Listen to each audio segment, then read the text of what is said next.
merupakan mobil rakyat yang berevolusi menjadi ikon mobil orang yang mulai kaya, atau mobil orang yang beneran kaya tapi dijadikan sebagai mobil operasional.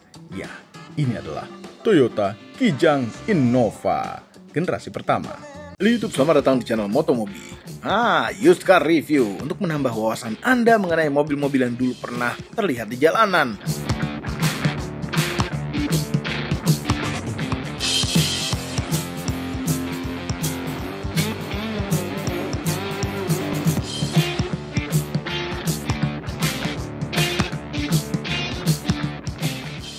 Kita langsung sedikit sejarah mengenai Kijang Innova. Ini adalah Innova generasi pertama yang diluncurkan Agustus 2004 bersamaan dengan dihentikannya penjualan Kijang kapsul minibus. Nama resminya adalah Kijang Innova. Seharusnya ini Toyota Innova saja, karena jika dilihat dari kode sasisnya, pendahulu Kijang memakai kode F seperti KF, LF, dan RZF. Sedangkan Innova pakai kode N seperti TGN dan KUN. Ya, kode N adalah kode milik keluarga Toyota Hilux, platform IMV, Innovative International Multipurpose Vehicle. Apabila dilihat lebih detail desainnya, juga agak-agak tidak lazim karena Innova agak terlalu sedan untuk sebuah minibus leather frame. Pada tahun 2004, Innova memiliki 3 trim level, yaitu E, G, dan V. Ada 3 varian mesin, bensin 2000 cc, bensin 2700 cc, dan diesel 2500 cc. Yang masing-masing ada pilihan transmisi manual dan otomatis, kecuali yang 2700 cc, hanya ada yang otomatis. Di tahun 2007, pemerintah mewajibkan semua mobil lolos emisi Euro 2, maka Innova yang tadinya bersistem open loop menjadi closed loop, serta ada improvement pada catalytic converternya. Dan di tahun ini juga Innova 2700 cc dihentikan produksinya karena tidak laku. Iya jelas tidak laku, udah lebih mahal, lebih boros, perbedaan larinya juga nggak jauh. Innova mengalami 3 kali facelift. Yang pertama tahun 2008 yang perubahannya minor change saja. Yang kedua tahun 2011 yang mukanya dimirip-miripkan dengan Camry dan disebut juga Grand New Kijang Innova. Kemudian facelift terakhir di tahun 2013 dengan grill yang sangat besar dan tidak proporsional. Kadang orang menyebutnya sebagai Innova Dono atau Innova Barong, atau ya Anda bisa tafsirkan sendiri saja. Generasi kedua Innova diluncurkan pada November 2015. Secara resmi disebut dengan All New Kijang Innova. Tapi orang Indonesia banyak yang menyebut generasi kedua ini sebagai Innova Reborn karena pada iklannya terlalu banyak menyebutkan kalimat The Legend Reborn. Kenapa nggak bilang Innova Legend gitu? Pada saat video ini dibuat, Innova generasi kedua pun sudah cukup tua. Sudah 6 tahun lebih. Mungkin sebentar lagi akan ganti generasi. Bisa jadi malah berubah menjadi front wheel drive. Tapi ya, lihat nanti. Mungkin saja tidak. Mungkin saja bertahan leather frame rear wheel drive. Karena Innova generasi pertama ini sudah mulai tua, kami menghadirkan reviewer yang sudah mulai tua juga. Ya, bukan Bung Fitra, itu terlalu tua. Kami hadirkan mamang-mamang ini, Mamang Ican. Tapi sebelum Anda ketemu Mamang Ican, mohon hentikan sementara video ini dan tekan tombol jempol ke atas. Subscribe channel Motomobi apabila belum, berikut dengan tombol loncengnya. Cek juga channelnya si Mamang itu, Astros Auto, agar dia juga bahagia. Jadi kalau ada yang bertanya, Mang, MPV apa yang paling cocok di Indonesia? Yes, ini. Semua trah dari Kijang itu diciptakan oleh Toyota, cocok untuk kondisi di Indonesia, jalan-jalan berlubang, terus juga mengaspal di kota-kota, atau di jalan sawit sekalipun, masih bisa ngepot-ngepot, karena dia masih berpenggerak roda belakang. Terus juga desainnya itu simple, kayak seperti ini, jadi gampang diterima oleh semua masyarakat Indonesia. Termasuk dari headlampnya. Headlampnya walaupun kayak gini, ini adalah facelift yang terakhir. Yang pertama tuh agak bulat-bulat, terus yang facelift kesatunya agak tegas, dan ini yang terakhir seperti ini paling keren. Tapi dia semuanya tuh halogen. Udah ada fog lampnya, jadi lengkap. Terus juga grillnya ini adalah facelift terakhir yang paling besar. Dibilang itu Innova Dono gitu ya. Atau di negara bagian lain, waduh, keren banget ya Innova ya. Itu adalah dibilangnya Innova Barong gitu, karena grillnya yang paling besar, paling boros dari semuanya. Terus di kap mesinnya, dia ada kontur yang tipis sekali. Di sebelah sini ada 2 buah kecerutan. What the meaning of kecerutan? Panjangnya adalah 4,6 meter, tingginya 1,7 meter, lebarnya 1,7 hampir 1,8. Wheelbase-nya 2,6 ya. 2,7. Wheelbase-nya 2,75, jadi mengakibatkan ruang kabin yang lapang. Nah, terus di sini di pinggirnya ini pakai pelek yang seperti ini, ring 15 saja, simple, 205 65 ring 15. Ini kenapa pakai yang kayak gini? Karena dia biar murah. Jadi kan Kijang itu terkenal dengan murahnya gitu ya. Kalau Fortuner kan satu ban seperti ini aja sampai 1 juta gitu ya lebih. Kalau ini masih ada 800 ribuan gitu, masih ada 600 ribu apalagi. Terus juga spionnya dia pakai krom-krom seperti ini. Nah, terus juga proporsi kacanya dengan bodinya tuh 70-30. Walaupun ini kayak yang kecil, padahal dari dalam itu untuk ngeliat keluar itu masih tetap asik. Nah, di belakangnya itu sloping roofnya agak sedikit menurun gitu ya. Jadi nggak MPV boxy banget untuk sebuah MPV Toyota. Bagian belakangnya dia juga main aman, tapi terlihat lebih manis itu ya di Toyota Innova. Nah, itu perbedaannya dari lampu belakangnya saja. Dari pertama pre-facelift, facelift 1, facelift keduanya jadi seperti ini dengan ada garnisnya. Ada garnis chrome juga yang memanjang dari kiri dan kanan, ada topi belakang, ada tail brake lamp-nya, dan di sini ada wipernya. Tapi sayangnya Innova itu nggak punya rear defogger. Ada 2 sensor parkir dan bumpernya tuh besar dari sini sampai ke sebelah sini. Terus juga nih ada Kijang Innova. Nah, kenapa ada Kijangnya? Biar laku. Padahal ini sebetulnya berbeda banget dengan Kijang yang sebelumnya. Jadi ya oke lah, masih ada aura-aura Kijangnya, tapi sebetulnya ini hanya Innova saja. Jadi berupa inovasi dari Toyota. Nah, bagasinya ini termasuk besar untuk sebuah MPV gitu ya. Maka ini cocok banget untuk di Indonesia yang bawa anak, nenek, keke gitu ya, dan kedua orang tua, apalagi selingkuhan. Oh, nggak mungkin kalau itu. Nah, di sini ada bagasi yang bisa memuat galon air tuh bisa ngejejer 5 gitu ya. Terus juga pakai koper medium masih muat kalau semuanya diaktifkan. Nah, tapi kalau masih kurang, Innova pertama kali adalah pelipatannya bukan ke depan tapi malah ke samping. Lihat. Seperti ini kalau jadi. Jadi ini tergolong ya flat floor lah. Sedikit lah, itu ada turunan. Desain dashboardnya tergolong memboringkan, tapi dia pakai material yang mungkin 15 tahun ke depan dia akan selalu kuat. Lihat, ini walaupun plastik semua, kayak gini-gini, ini bakal nggak akan melenyot sama sekali. Ada 2 buah airbag, dan di sini untuk glove boxnya ada double. Wih, keren. Walaupun dia ada airbag, biasanya kan kepotong tuh sama airbag, tapi kalau ini masih ada glove boxnya. Di center clusternya juga ada tempat penyimpanan yang sangat dalam, tapi walaupun dia agak-agak sempit. Terus juga ada cup holder di sini untuk nyimpen barang juga. Di center clusternya ini terdapat putar-putaran kompor untuk AC gitu ya. Jadi ya ini desainnya memang diterima oleh semua masyarakat Indonesia. Ya udah begini aja sampai 15 tahun ke depan pun kita nggak akan komplain lah, karena ini memang desain Toyota banget. Pengaturan AC-nya tuh nggak ada sampai ke front defogger untuk yang tipe G, tapi yang V itu sampai ada semburan ke bagian depan. Terus juga temperaturnya udahlah begini aja. Terus juga di sini ada yang namanya tombol hazard, di sini juga ada touchscreen-nya. Walaupun kecil sekali, ini sekitar 5 inch aja. Tapi oke lah, ini keren. Terus ada jam digital di sebelah sini, diselokin ke dalam. Terus juga kisi AC-nya itu beda bentuknya. Kiri kanan sama yang di tengah itu beda. Yang kiri kanan itu kotak, yang di sini agak-agak trapesium sedikit lah, sedikit. Terus di sini speedometernya, oke, ini cukup sederhana sekali untuk yang tipe G, karena di tengahnya itu speedometer, sebelah kiri tachometer, sebelah kanannya ada fuel gauge sama fuel temperatur sama temperatur gauge. Terus di sini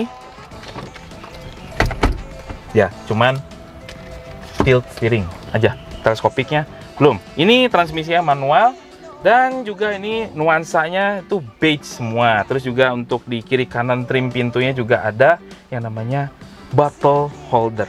Cukup lah untuk orang Indonesia, itu sangat-sangat pas. Ya, semua bahannya plastik. Terus di sini oke, ada sun visor-nya juga. Ada kacanya sebelah sini, tapi yang untuk yang drivernya nggak bisa ngaca.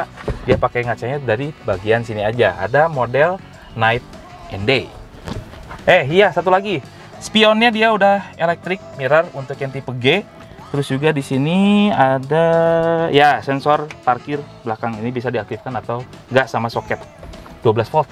Kalau di bagian belakang kita dapat apa aja? Nih, luasnya sekitar 5 jari. Terus juga ini oke lah gitu ya. Kita dapat double blower yang udah modern gitu, bukannya ditempel diteplok di sini, enggak. Kalau Innova dia udah tergolong modern. Terus juga ada pengaturan fan-nya, tapi nggak ada pengaturan temperatur. Terus duduknya tuh enak, joknya empuk, termasuk flat. Jadi kalau duduk di tengah ini masih cukup enak. Dan juga ini walaupun ada jendulan kayak gini, ini masih cukup enak kita duduknya. Jadi ini sesuai banget dengan masyarakat Indonesia. Nggak ada armrest, tapi kita disediakan seat belt 2 yang 3 point, yang di tengahnya pakai 2 point seat belt saja. Nah, sekarang saya pengen apa nih? Di trim itu cuma ada bottle holder 1 kiri kanan, udah nggak ada lagi. Nah, kita sekarang ke belakang. Sebesar apa row ketiganya? Kalau kita mau masuk ke row ketiga itu pakai one touch. Nah, tapi nggak apa-apa. Ini kursinya tergolong berat loh. Berat yang artinya dia dalam 15 tahun ke depan ini kursinya masih cukup oke. Itu aja sih, walaupun sedikit repot. Karena kita masuk ke row 3. Sebesar apa?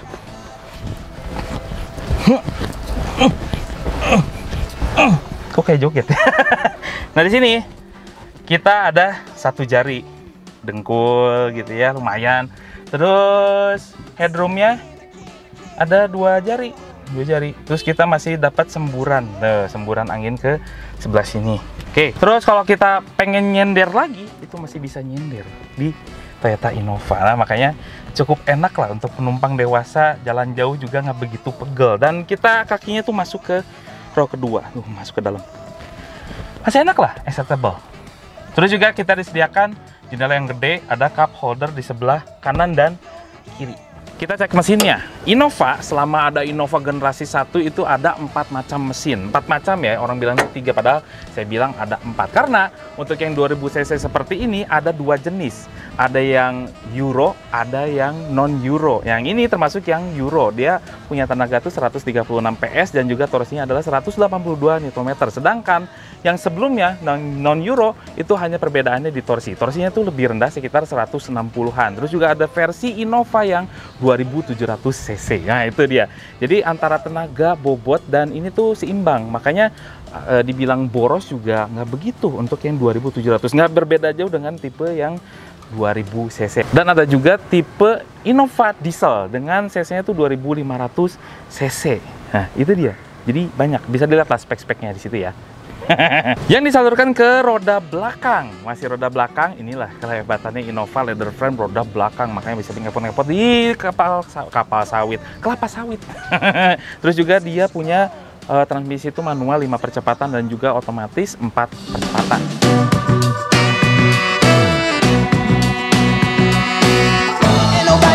Yoi, sekarang kita berada di dalam sebuah Toyota Innova, Kijang yang beda sih. Tapi dia masih membawa aura dari Kijang. Visibilitasnya oke ke depannya, terus juga ada kaca toongnya walaupun pilar A-nya termasuk besar, jadi lumayan ketolong. Terus juga ke kanan, kiri, belakang itu visibilitasnya oke. Yang namanya Toyota Kijang itu udah pasti dia bawa nama yang gampang untuk disetirin oleh setiap orang. Mau cewek, mau cowok, kalau kita nyetir Kijang itu udah pasti langsung kenal gitu ya karakter-karakternya tuh. Kayak dari suspensinya ya seperti ini, dia tidak mental-mentul walaupun memang ini agak sedikit lebih keras daripada generasi pendahulunya. Seperti Kijang Capsule itu lebih empuk daripada ini agak keras, tapi emang enaknya ini di tol itu lebih stabil daripada Kijang Capsule. Dan juga memang tenaganya lebih besar. Dia pakai mesin baru 1 TR yang Euro 2 karena ini adalah yang festive yang terakhir. Dia punya tenaga tuh sekitar 136 PS dan juga torsinya adalah 182 Nm. Nah, konon katanya ini mesinnya tuh walaupun dia torsinya lebih gede, itu lebih lemot dibandingkan yang Euro 1-nya. Mari kita coba.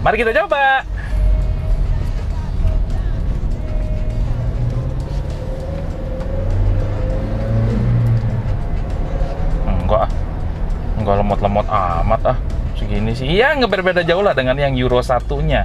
Itu hanya sugesti mungkin. Bahkan ini menurut saya di tarikan awalnya di RPM bawah ini lebih narik daripada yang Euro 1. Euro 1 agak kewalahan, agak bis napas gitu di awalnya. Kalau ini start dari gigi 2 pun itu masih mumpuni. Nah, dia dikombin dengan transmisi otomatis dan manual. Yang otomatis yang 4 speed, yang manualnya tuh 5 speed seperti ini. Dan koplingnya terasa agak keras. Terus handlingnya khas Kijang yang memang tidak terlalu wow banget gitu. Tapi nyaman ini untuk penumpang dan untuk drivernya, untuk cruising pun enak. Kekedapan kabinnya untuk sebuah Toyota Kijang Innova ini improvementnya gile juga ya daripada yang generasi pendahulunya. ini termasuk kedap. Nah, kalau kita ngomong sama yang di sebelah kita gitu, sama yang penumpang sebelah sini, kita sambil bisik-bisik juga bisa.